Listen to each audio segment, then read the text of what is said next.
은혜 받을 하나님의 말씀은 역대상 7장 1절에서 40절까지의 말씀입니다. 역대상 7장 1절에서 40절까지의 말씀 찾으셨으면 교독합니다. 제가 먼저 읽습니다. 익사갈의 아들들은 돌라와 부아와 야숫과 시므론 네 사람이며 돌라의 아들은 수시와 루바야와 야메와 입사와 스미엘이 다 그 아비 돌라의 목장과 에베르의 용사들아 나의 소유가 22,600명이더라.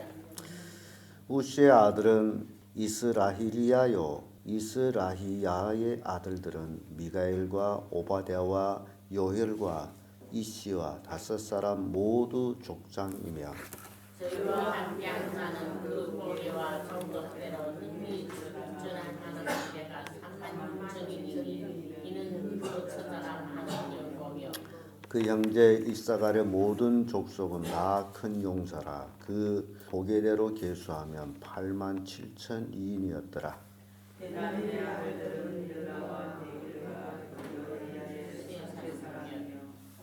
벨라의 아들들은 에스본과 우시와 우시엘과 여리목과 이리 5사람이니 다 그 집의 족장이요 큰 용사라. 그 보게대로 계수하면 22,030인이며 이들의 아들들은 스기다와 요아스와 엘리에셀과 예냐와 우리와 예레몬과 아비야와 아나갑과 레미시니 이들의 아들들은 이러하며 저희는 다 그 집의 족장이요 큰 용사라. 그 자손을 계보대로 계수하면 22,200인이며 요리아의 아들은 빌가뇨 벤하니 아들들은 우스와 베냐민과 에브론과 나하나와 게단과 다시스와 아히사헬이니 이 여디아엘의 아들들은 그 집의 족장이요 큰 용사라. 그 자손 중에 능히 출전할 만한 자가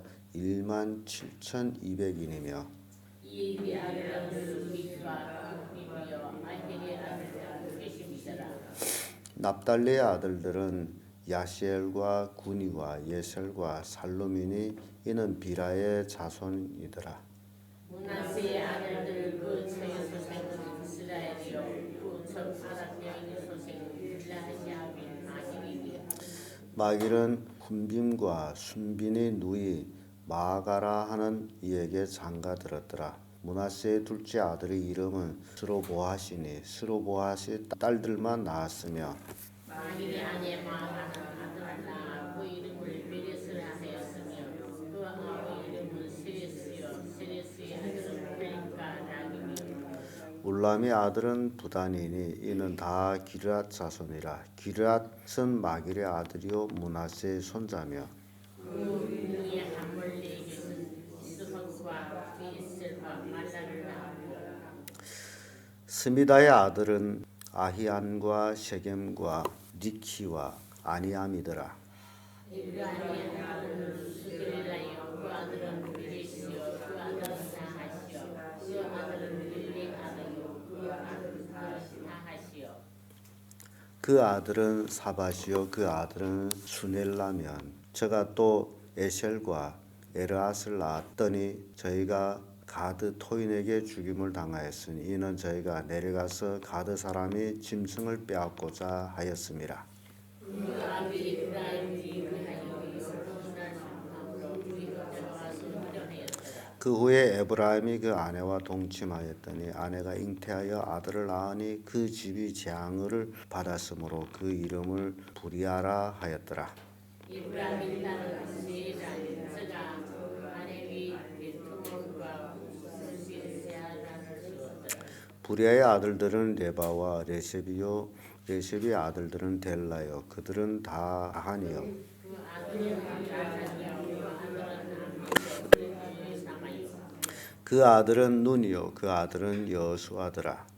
이브라임이 자손이 산업과 도천 비들과 그 향이요 동해는 나는요 서해는 베셀과 그 향림이요 또 세김과 그 향림이 안서와 그 또 므낫세 자손의 지경에 가까운 베스안과 그 향리와 다낙과 그 향리와 무깃도와 그 향리와 돌과 그 향리와 이스라엘 아들 요셉 자손의 이 여러 곳에 거하였더라.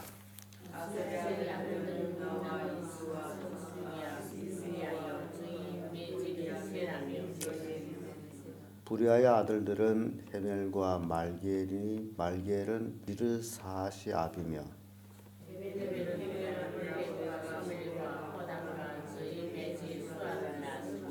야브렛의 아들들은 바삭과 빌함과 아스와시니 야블렛의 아들들은 이러하면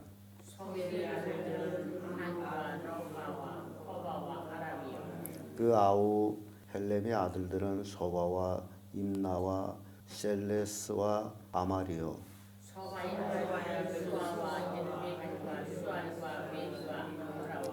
베셀과 훅과 사마와 실사와 이드란과 부에라요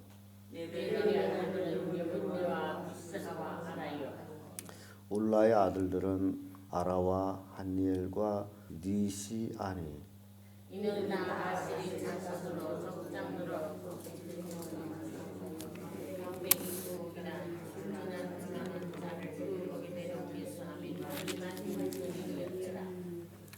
아멘. 네, 이 말씀으로 북방에 정착한 지파들 이런 제목으로 말씀을 나누겠습니다. 이 역대상에 들어와서 우리 족보 이야기를 지금까지 쭉 읽어봅니다. 그런데 그 남쪽에 정착한 이스라엘 백성들의 지파를 소개하면서 이렇게 쭉 북쪽까지 올라오는데요. 오늘 북쪽 지역에 이제 정착된 그 이스라엘 지파들을 소개하고 있습니다. 그래서 남쪽으로부터 시작해서 북쪽에 이르는 이런 것들을 우리가 이렇게 읽으면서 생각할 것이 있다면 남북 이스라엘이 갈라졌을 때 그 모습들을 생각하게 된다라는 것이죠.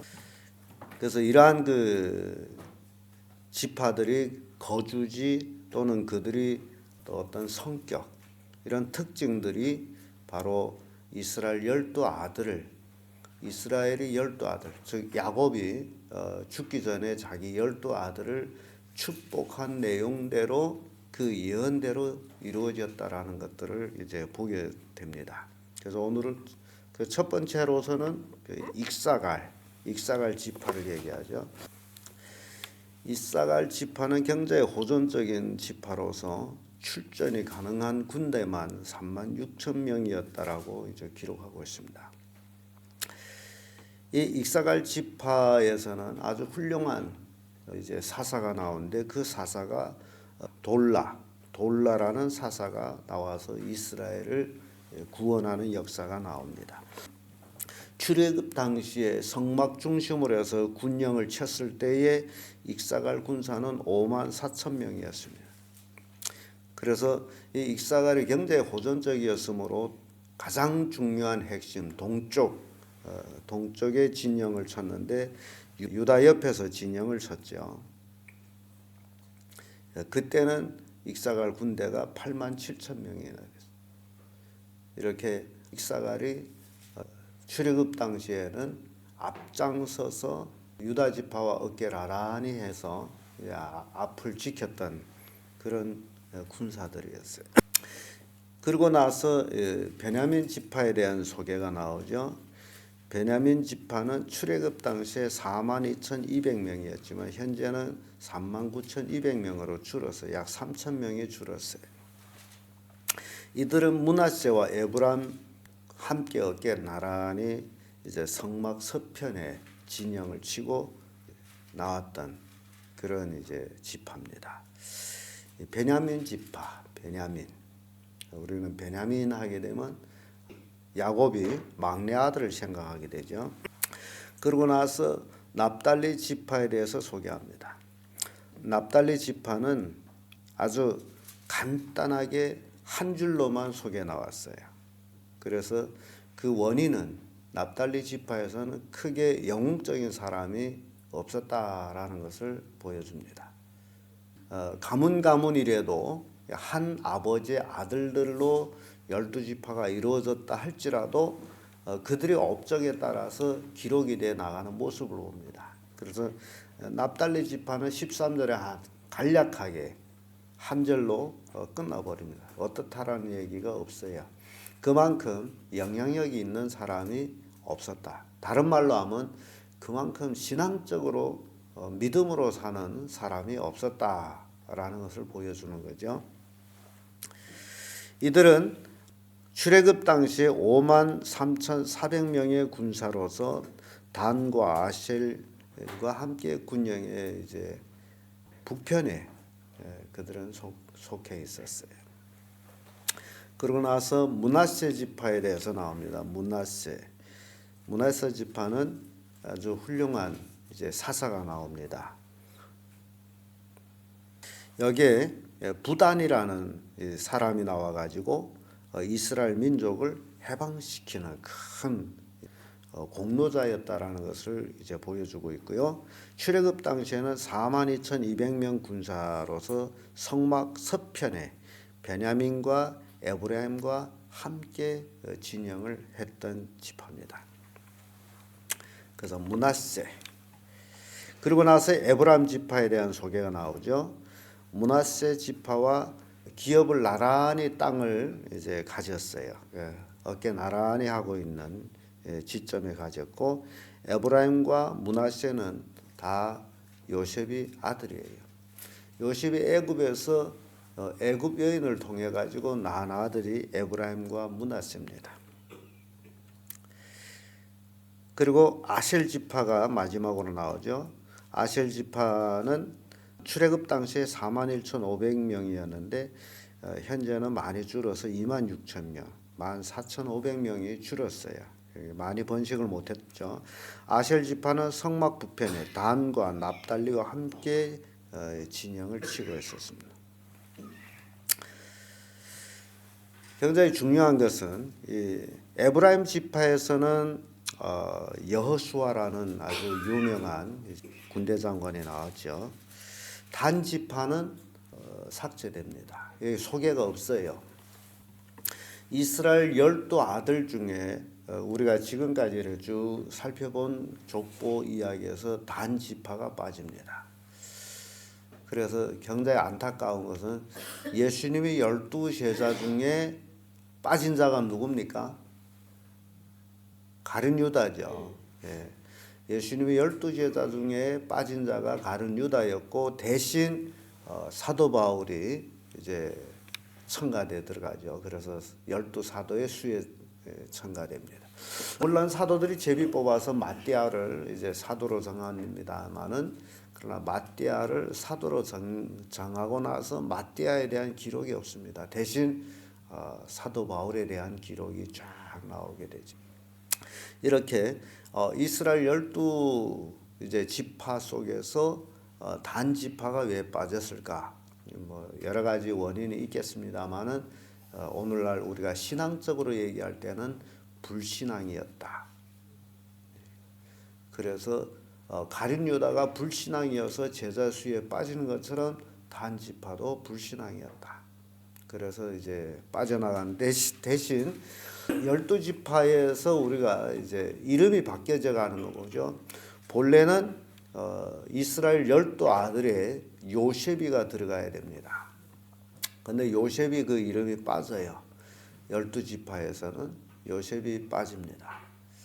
그래서 요셉이 빠지고 대신 요셉의 아들이 에브라임하고 므낫세가 이제 그 지파에 들어갑니다. 그리고 단 지파가 빠져요. 그래서 12지파를 형성해 갑니다. 이런 것들을 볼 때 요셉 지파라는 이름이 빠지는 원인은 요셉은 지파에 속한 것이 아니라 요셉은 장자의 명분으로서 이스라엘 전체를 구원한 사람이었다라는 것을 보여주고 있어요. 그래서 요셉의 아들들 둘이 참 영광스럽게 지파에 아들 둘이 다 지파에 들어갔다는 기가 막히지 않습니까? 12지파 중에 요셉의 두 아들이 다 지파의 족장으로 들어가고 거기에 단 지파가 빠져버렸다. 그래서 이런 그 족보 이야기에서는 이런 것들을 우리가 보게 됩니다. 그래서 이런 것들이 우리에게 주는 교훈이 굉장히 심각하다는 겁니다. 신앙이라는 것은 교회 왔다 갔다 하는 게 신앙이 아니고 믿는 척 하는 게 신앙이 아니고 정말 하나님만 믿고 의존해서 하나님의 뜻을 따라 사는 것이 신앙이에요. 그래서 신앙이라는 건 삶이란 말이죠. 이 족보 이야기를 통해 가지고 그런 것들을 우리가 보게 되는 거죠. 그러니까 가룟 유다가 예수님을 따라다녔지만은 결국 불신앙이어서 그 12제자의 수에서 빠져버리듯이 단 지파도 그렇게 빠져버렸어요. 그렇다면 오늘날 우리의 신앙이 정말 내가 하나님을 기쁘시게 하는 신앙이냐 아니냐에 달려가지고 그 이름이 올라갈 수도 있고 빠질 수도 있다. 그렇다면 우리는 어떤 신앙인이 되어야 되느냐라는 거죠. 그 지파들 이게 역대상에 특별히 지파에 대한 그 소개는 그 지파에서 믿음의 영웅들이 나왔느냐 안 나왔느냐에 따라 가지고 굉장히 소개가 되고 말고 그러는데요. 그 이야기가 곧 내가 그리스도를 믿으면서 나는 참으로 믿음의 영웅이냐 믿음의 용사냐 여기 늘 출전하는 용사가 얼마라고 기록이 돼 있죠. 그 숫자가 나는 참으로 영적 싸움에 출전하는 군사냐 아니냐라는 것이에요.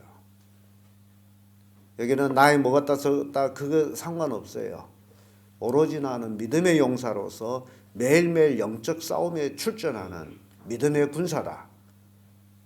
그렇다면 내 이름은 하늘나라에 있을 것이고 그러나 그렇지 못하다면 단 지파가 이름이 빠지듯이 내 이름도 빠질 것이다. 사도 바울이 그 얘기를 했기 때문에 내가 복음을 다 전하고 내가 버리운 자가 될까 봐 두렵다. 그러니까 바울이 얘기는 자기가 열심히 복음을 전해서 다른 사람은 구원했는데 딴 사람은 구원해 놓고 자기가 버림을 받는다면 그보다도 더 큰 불행이 어디에 있어요. 요즘 가끔 어떤 기사를 듣다 보면 물에 빠져 죽는 사람을 건져주고 죽은 사람들이 있어요. 그건 수지 안 맞잖아요. 남을 건져주고 자기가 죽었다. 이건 인도적인 차원에서는 뭐 영웅이라고 얘기하고 있습니다만 그건 가치가 없어요. 남을 구해줄 적에는 꼭 자기도 어떻게 돼요? 살아야 되는 거죠. 자기가 죽고 남을 자기가 구세주가 아닌 이상 남을 위해 죽는 것은 의미가 없다는 거죠. 왜냐하면 남을 구해주는 것은 내가 그를 살려주기 위해서 내가 하는 거지 내 생명까지 바치면서 살려줄 의미는 없다. 이거는 그래서 인터넷에서 그런 글들이 많이 나요. 이게 뭔 의미가 있느냐. 남을 구해놓고 자기가 죽는 거. 그래서 남의 가족의 사람은 구원해줬다. 그럼 네가 죽음으로 네 가족은 비통에 빠지는데 그러니까 의미 없는 거죠. 바울이 한 얘기가 그예요. 남을 구원해놓고 내가 버림을 받을까 두렵도다. 우리가 열심히 전도해서 다른 사람한테 예수를 소개해주고 나중에 자기는 버림을 받았다. 의미가 없다는 거죠. 그러니까 내가 믿음의 용사냐. 매일매일 영적 싸움에서 싸워서 이기는 믿음의 용사냐. 지금 이 역대상의 족보를 통해서는 그걸 우리에게 교훈합니다. 믿음의 용사, 출전하는 믿음의 용사. 그래서 여러분들이 가문에 정말 믿음의 사람들이 이제 나타나야죠. 그게 여러분들이 해야 할 일입니다. 여러분 가족이 왕국이고 지파로 따지면 지파고 여러분들은 족장이 된단 말이죠. 그래서 우리는 기나긴 역대상의 족보 이야기, 기억도 안 나고 읽기도 어려운 그 이름들을 읽어왔습니다마는 그 속에서 우리에게 교훈하는 것이 바로 이것이라는 겁니다. 참으로 나는 믿음의 사람이냐? 참으로 나는 그래서 믿음의 족보에 이름이 올라가느냐? 예, 중요한 겁니다. 오늘 이 시대에 살고 있는 사람들이 참 많습니다마는 하나님은 이렇게 역사를 통해서 우리에게 그들의 업적과 그들의 명부 보배를 보게 된다라는 거죠. 우리가 온전히 믿음의 용사, 매일매일 영적 싸움에 출전하는 그런 신실한 그리스도인들이 되기를 예수님 이름으로 축복합니다.